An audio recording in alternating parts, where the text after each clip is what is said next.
This is my second time recording this video. I already hate it.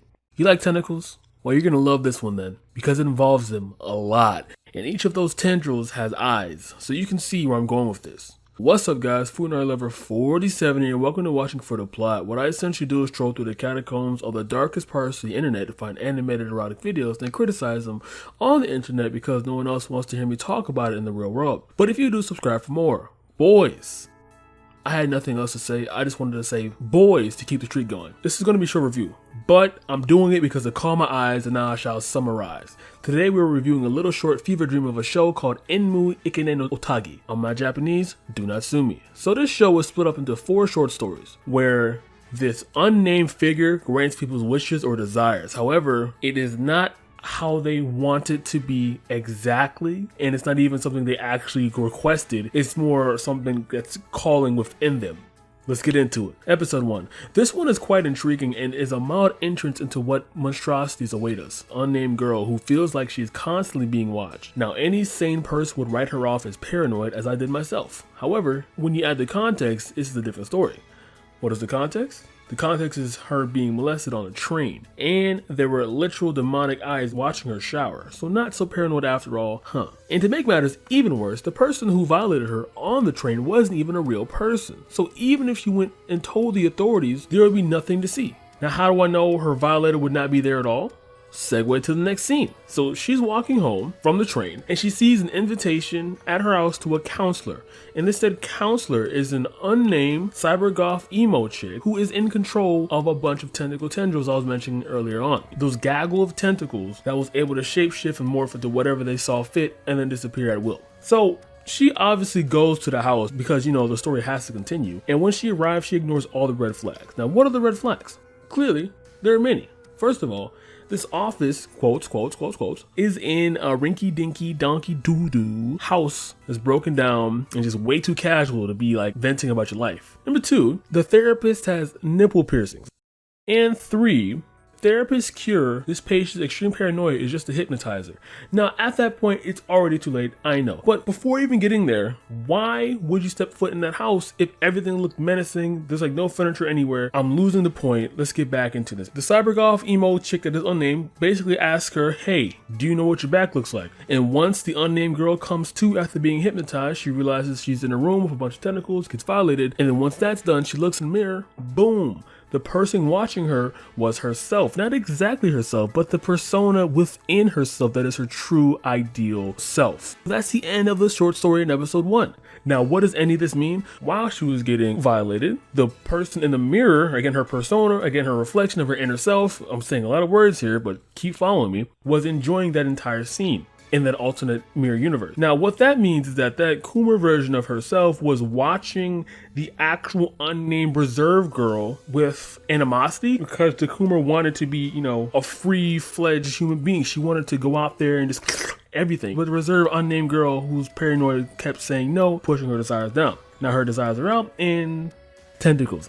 Does that describe anything at all? Does that explain everything? No, not at all. It actually brings up more questions than answers, but that's the end of the short story in episode 1. Now we're on to the short story episode 2 because again, there's no other information. Now, on to the next story. This one's pretty straightforward since we already get the gist of what the cybergoth really wants, is to expose one's true motives in sick, demented ways. This story starts off with a creepy tier 3 Linity sub named Yamisawa getting yelled at by his boss named Yai, and she's completely just going off on him in public, to the point where she says the only I will rehire someone is if they are beneath a dog. And since Yai already fired him, he decides to act like a dog to get a job back because that's what he thought she meant. Yeah, I mean, of course he made a mistake to end up in that position in the first place because he did this. I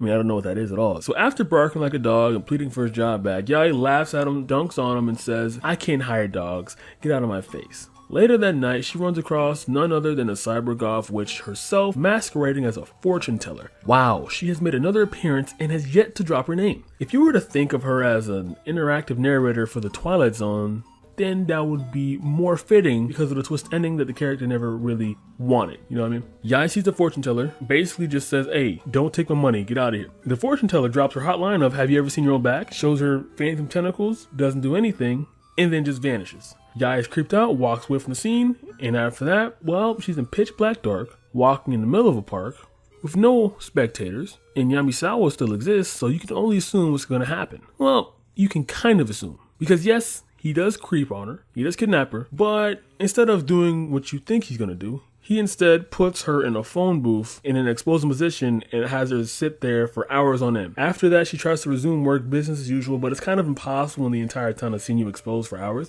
and she's continuously having flashes of being trapped in a phone booth while being ogled at. While having these PTSD flashes, she looks up and sees none other than Yamisawa just chilling there, menacingly smiling.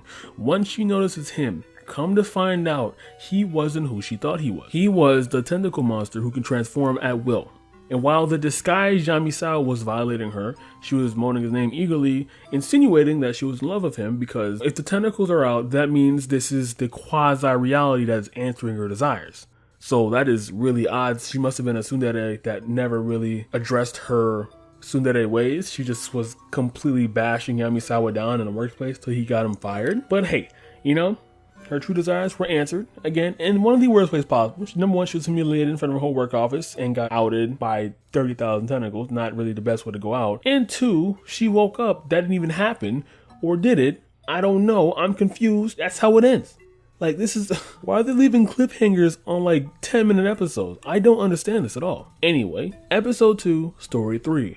Are you guys getting what this is about? This is like R.L. Stein's Goosebumps or like Stories from the Crypt, except X-rated. For obvious reasons. I'm not a man for short stories, but if you make them interesting, then I'm going to be there, I'm going to be hooked. So let's get back to the story here. You guys ever heard of R. Kelly? Well, imagine if he was a female swim coach. Terrible segue? I know. So this R. Kelly-esque swim coach is called Hinikawa, and she's in love with one of her students named Aki. When I say love, I mean obsessive love to the point that she is stealing this high school's underwear to masturbate with on the spot in the same locker room she found them at.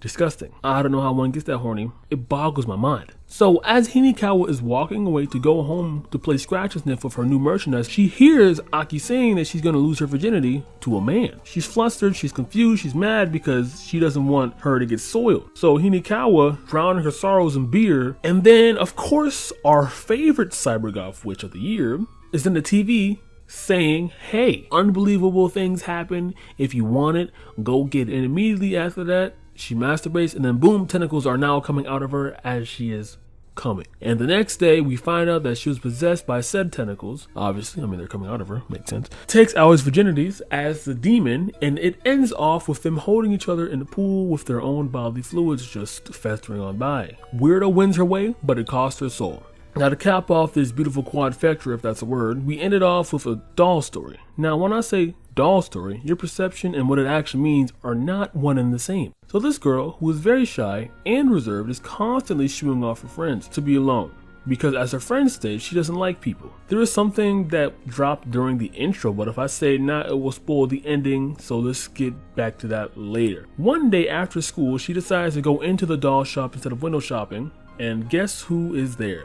Yes, the shop owner, proprietor, and solo dolo employee is the cyber goth e-girl chick. And Aoi pulls up to her at the register and says, hey, I want that doll over there in that box. The cyber goth chick says, no, you want the one that's having foursome. Aoi says, no, I want the doll in the box. So once she buys the doll in the box, come to find out that every single doll in that shop was modeled after her. Meaning that no matter what doll she picked, this ending would have happened regardless because, of course, this cybergoth e-girl chick is the proprietor of this said building. Oh, and before I get to the ending, I have to mention this. While Aoi was deciding what doll she should pick, bargaining with that said cyber chick was like caressing one other doll in a hypnotic and seductive way that might have influenced what Aoi does the moment she has the doll at home. What does she do? Well, And once she's finished, she says, man, I sure wish I was in there. Do you not know what show you're in, ma'am? I mean, come on. And after putting the doll away, it reacts, grabs her with tentacle arms, and proceeds to, well, fill in the blanks there. And she wakes up in this sort of dungeon morgue setting that looks like an insane asylum, where she's on a bed and just gets ran through consistently in a cycle over and over again. And since the cybergoth witch makes everyone clinically horny, she was enjoying it the entire time, and now she's in a continuous cycle of that, just non-stop. And at the end it zooms out, and apparently she is the doll now. So the question is, where did the old doll soul go that allowed Aoi to be captured in this way, in this manner? Do they answer that at all? No. Is it a good question? Yes. Should it be addressed? Yes. But having 1 out of 4 clear endings is better than none. I could say that much. So yeah, that was Inmu. There's a sequel. Let me know if you guys want me to get down with that, because I'm gonna be honest, this was really confusing to try to break down overall. But the overall consensus, I said overall twice there, sorry about that, is that there are 4 short stories, and they're essentially like Twilight Zone-esque with a little twist at the end, and it's supposed to make you think with food for thought. They're like drop little hints and quotes and little zingers all over the place, but it's not meant for you to have like a good long taste in your mouth. It's like a sample of what's to come, essentially. And I assume, or I hope, that the sequel is more stretched out than this. Alright guys, I don't have an outro, but if I did, it wouldn't matter because no one makes it this far into the video. Good night.